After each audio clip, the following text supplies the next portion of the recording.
This is Alan Pratt with Hawkeye Consulting Advisors. I'm here to talk to you about TOC for retail. TOC is theory of constraints, and it can be applied not just to production, not just to sales, but also to a retail organization. It's really very simple. The idea with retail using or applying theory of constraints is to have the inventory close as possible to the customer. So usually in any supply chain you'll have from the manufacturer to a distributor, maybe another distributor to the retail organization. The customers are at the retail location. So that's where the inventory should be. Oftentimes you'll find in a store that you'll go to that the inventory is piled high, but the selection may be too narrow, a few items, and the customers can't find what they're looking for perhaps.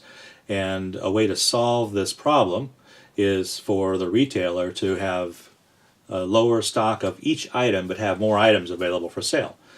Now this is a problem if you're worried about replenishing the inventory. So what companies have done is they will have a signal directly back through their supply chain. When they sell one, they reorder it and they replenish it, so that on occasion, maybe you can't do this every day, but at least every week, or as often as you can, replenish the inventory as it's sold. So let the customer pull the inventory through the supply chain.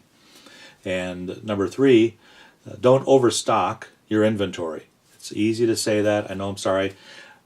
If you have extra stock, look at dynamic pricing to adjust the price to where it starts to sell, and then establish that as the new market price for your particular retail organization.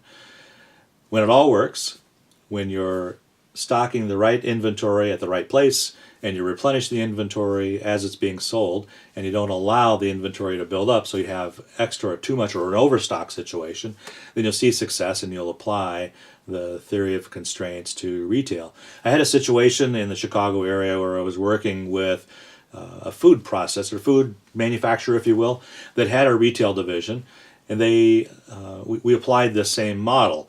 We had more items available to stock in the stores, where the customers, as they came in, had a much bigger selection to choose from, rather than several shelves stocked with the same SKU, the same item, but we had smaller quantities of each item that were, but also gave us more room to stock more different items. And after working with the company for a year, their sales were up 28%. So it's worked. This crazy idea, applying TOC to retail, works. Hope you try it. This has been Alan Pratt with Hawkeye Consulting Advisors. We turn problems into profits.